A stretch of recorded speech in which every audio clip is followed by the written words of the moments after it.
What happened while we were away, brought to you by Zero F's Left to Give. Last night, Donald Trump announced that Dan Bongino is going to be his pick to be deputy director of the FBI. Bongino, a former Secret Service agent and one of the top names in all of right-wing media, was at the forefront of pushing back against the Russian collusion hoax of the first Trump administration. And he and newly confirmed FBI Director Kash Patel will now lead probably the most corrupt federal institution. The distant sound you hear is a river of sweat flowing from the most dishonest and corrupt actors in our country. Seriously, though, pray for both Patel and Bongino. Their task ahead of them is monumental. Late last week, Donald Trump absolutely curb-stomped Maine's governor on the issue of protecting female athletics. The NCAA has complied immediately, by the way. That's good. But I understand Maine. Is Maine here, the governor of Maine? Well, are you not going to comply with it? I'm complying with the state and federal laws. We are the federal law. Well, you better do it. You better do it because you're not going to get any federal funding at all if you don't. And by the way, your population, even though it's somewhat liberal, although I did very well there, your population doesn't want men playing in women's sports. So you better comply because otherwise you're not getting any federal funding. See you in court. Every state, good. I'll see you in court. I look forward to that. That should be a real easy one. And enjoy your life after governor, because I don't think you'll be in elected politics. Pope Francis remained in critical condition on Sunday, and blood tests showed early kidney failure, but he remained alert, responsive, and attended Mass Sunday as the 88-year-old pontiff battles pneumonia and a complex lung infection.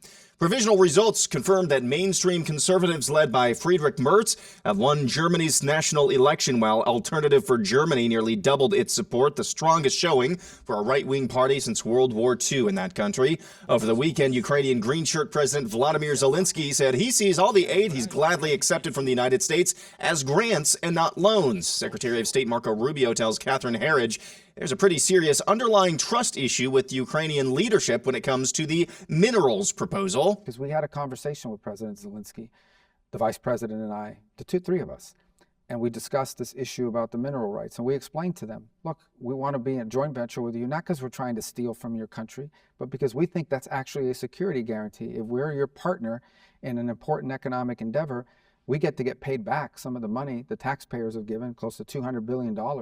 And it also, now we have a vested interest in the security of Ukraine. And he said, sure, we want to do this deal. It makes all the sense in the world. The only thing is I need to run it through my legislative process. They have to approve it.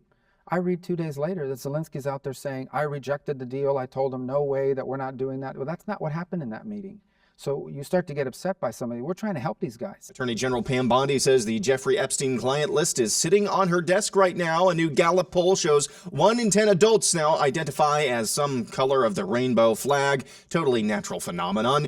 Remember that story last month? Probably not, of that person who was arrested in Washington, D.C. after they plotted to kill members of President Trump's cabinet and said they were influenced by United Healthcare CEO assassin Luigi Mangione?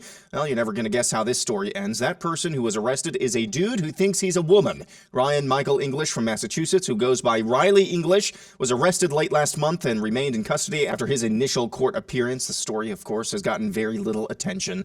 Late last year, we had Anthony Constantino on the show. He's the CEO of Sticker Mule, a pretty big company who made headlines speaking out after President Trump's assassination attempt in July. He's also running for Congress in New York's 21st Congressional District. Well, he's back now, set to unveil a monument to honor President Trump's bravery after being shot in Butler, Pennsylvania.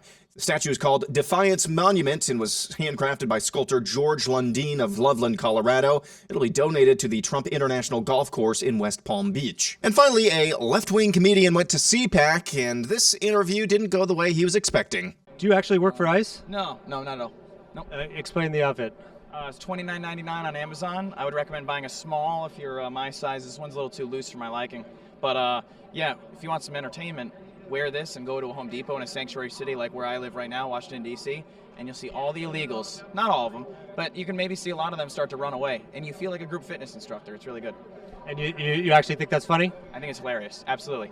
What's not funny is them illegally... There you have it, everybody. One of the worst people I've seen here at CPAC, and that's saying something. Appreciate it. And that's what happened while we were away.